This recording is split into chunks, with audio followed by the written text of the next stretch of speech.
సచిన్ గారు, మీరు కూడా ఈ మధ్యకాలంలో చూస్తున్నారు కదా, పాడేరు ప్రధాన కేంద్రంలోనే, అంటే పాడేరు ప్రధాన కేంద్రంలో మొన్న ఒక శిశువు మరణించారు, నిన్న కాక మొన్న. అలాగే గతంలో కూడా ఒక 2, 3 జరిగాయి, అంటే పాడేరు మండలంకి సంబంధించి.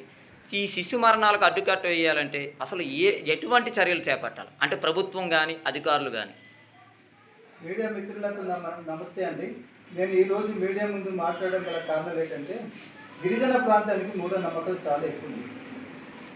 ఆ మూఢనమ్మకాల వల్ల సకాలంలో డాక్టర్ దగ్గర వెళ్ళకపోవడము, సంత రోజు వెళ్దాంలే, పని అయిపోతే వెళ్దాము, నాకు డబ్బులు లేదు, ఆటోమేటిక్ తగ్గిపోతుంది, లేకపోతే గొడవగాడు అన్నటువంటి భావనతో గిరిజనులు అప్పుడు నుంచి నివసిస్తున్నారు. దాని మీద ఎందుకంటే ఒక ఏమైనా వ్యాధి వచ్చినప్పుడు ఇమీడియట్లీ డాక్టర్ దగ్గర వెళ్తే డాక్టర్ గారు చర్య తీసుకొని డాక్టర్ గారు దానికి తగినట్టు ట్రీట్మెంట్ ఇచ్చి సకాలంలో వారికి మందులు అందించి మరి ఏ జబ్బు వాళ్ళకైనా బాగా చేయడానికి ఆస్కారం ఉంటుంది. బాగా సాగు బ్రతుకులు ఉన్నటువంటి పరిస్థితుల్లో డాక్టర్ దగ్గర వెళ్ళినచో వాళ్ళు ఏం చేయగలుగుతారు, చేస్తారు. కానీ వారికి అన్ని కార్యక్రమాలు చేసేలోగా వీరు ప్రాణం పోయినప్పుడు ఏ డాక్టర్ ఎవరు చేయలేదు. కాబట్టి మా గిరిజన మిత్రులు కూడా, గిరిజన సోదరులు కూడా, గిరిజన మా తల్లిదండ్రులు, మా కుటుంబాలు కూడా నచ్చే స్పెషల్ రిక్వెస్ట్, దయచేసి ఏ జబ్బు వచ్చినా మీరు మూఢనమ్మకాలు కాకుండా తక్షణమే మీకు ఎక్కడ అందుబాటులో ఉన్నదో గవర్నమెంట్ హాస్పిటల్ డాక్టర్లు, అక్కడ తక్షణమే వెళ్ళి మీరు డాక్టర్లు సంప్రదించి డాక్టర్తో కలిసి మీ ప్రాబ్లం అని చెప్తే, డాక్టర్లు అందరు కూడా సంసిద్ధమైన వ్యక్తులు ఉన్నారు, మంచి డాక్టర్స్ ఉన్నారు, మంచి మరి మెడిసిన్స్ అన్నీ కూడా ఇప్పుడు మన పుష్కలంగా ఉంది. కాబట్టి వారు తగు చర్యలు తీసుకొని మీ ప్రాణాలు కాపాడడానికి కూడా ప్రయత్నం చేస్తారు. అలా సార్, సకాలంలో వైద్యం అందక చనిపోతున్నారు. మరి సకాలం అందాలంటే మీరు వెళ్ళట్లేకపోతున్నారు, సకాలంలో వెళ్ళట్లేదు.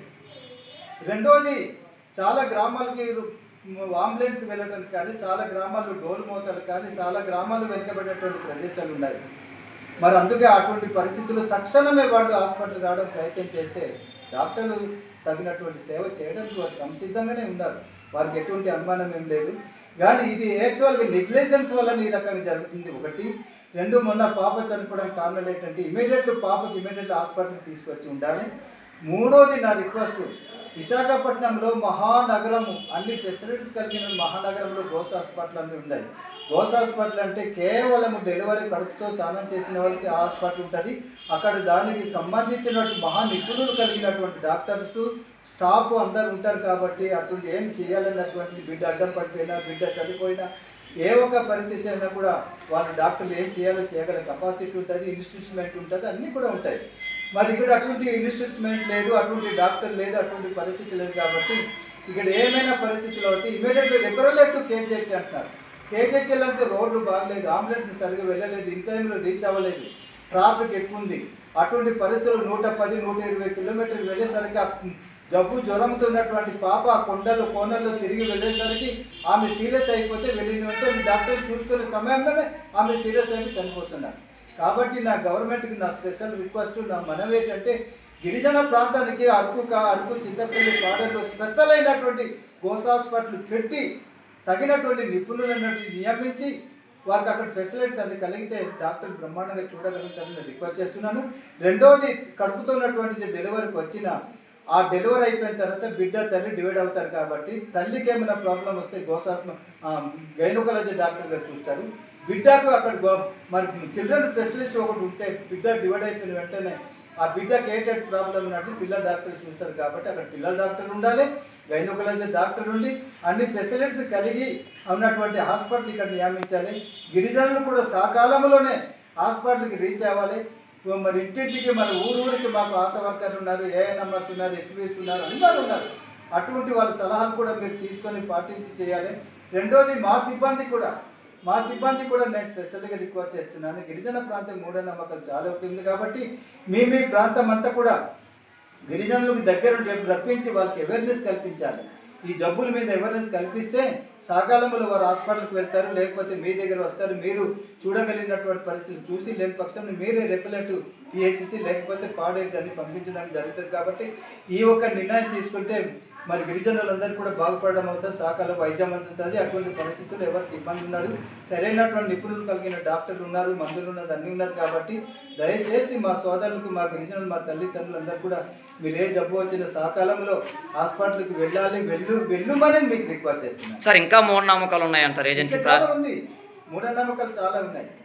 ఎందుకు లేదు? పాడేరులోనే ఉన్నాయి. పాడేరులో హెడ్ క్వార్టర్లో ఉన్నది, పల్లెటూళ్ళకి అంతా ఎందుకు లేదు? దాని కాకుండా కొందరు మూఢనమ్మకాలు చేయనటువంటి వ్యక్తులు కూడా వారు వెళ్ళి మేమే బాగు చేస్తామని వారికి చెప్తున్నటువంటి పరిస్థితులు గిరిజనులు నమ్ముతున్నారు. కాబట్టి అటువంటి వాళ్ళకి చెప్పిన దాన్ని నమ్మకుంటే మీరు వైద్యాన్ని హాస్పిటల్కి వచ్చి వైద్యం తీసుకుంటేనే తగ్గుతాయి తప్ప మీకు వేరే పద్ధతిగా తగ్గదు అని నేను మనం చేస్తున్నాను. గిరిజన ప్రాంతానికి మలేరియా చాలా ఎక్కువ ఉంది. మలేరియా దేని మీద వస్తుంది? ఒక సెడిపి సిలింగలో వస్తుందా? అదొక దోమ వల్ల వస్తుంది. ఆ దోమ కరిచిన తర్వాత మలేరియా జ్వరం వచ్చిన తర్వాత డాక్టర్ దగ్గర వెళ్తే సకాలం ఇంజక్షన్ దొరుకుతుంది, మందులు దొరుకుతుంది, బాటిల్ పెడతారు. అన్ని రకాలుగా చూస్తే వాడికి ఆ మలేరియా పురుగులు అన్నటువంటి క్రిమి కీటకాలు అన్నటువంటి వైరస్ అని తగ్గుతుంది, ప్రశాంతంగా వాటి జబ్బు తగ్గడానికి కూడా ఉంటుంది. కాబట్టి దయచేసి హాస్పిటల్కి డాక్టర్ దగ్గర రావాలి తప్ప గొడవగడ్డ దగ్గర వెళ్ళి మత్తలిస్తే ఏం తగ్గుతుంది. కాబట్టి మా సోదరులు కూడా, మా గిరిజన మా ప్రజలు, మా కుటుంబాలందరూ కూడా నేను శిరస్సు నమస్కారం మీడియా ముందు నేను నమస్కారం చేసేది ఏంటంటే, దయచేసి ఏ జబ్బు జ్వరం వచ్చినా సకాలంలో హాస్పిటల్కి వెళ్ళమని రిక్వెస్ట్ చేస్తున్నాను. ఇప్పుడు చనిపోయిన శవం కూడా పారేయక్కర్లేదు. అన్నీ కూడా అప్పుడు మనకు ఒకరికి దానం చేసి కెపాసిటీ సైంటిస్టులు అంత గొప్పవాళ్ళు మన డాక్టర్లు ఎదిగారు. అంత గొప్ప డాక్టర్లు మన చేతిలో ఉన్నారు, మన దగ్గరే ఉన్నారు. కాబట్టి వాళ్ళ సేవలు మనం కొనియాడాలి. వాళ్ళ దగ్గర వెళ్ళి మనం బాగుపడాలని మీకు అందరు కూడా శిరస్సు వచ్చి నమస్కారం చేస్తూ అంటే కొన్ని మరణాలకి మూఢనమ్మకాలే కారణం. ఎస్, మూఢనమ్మకాలే కారణం.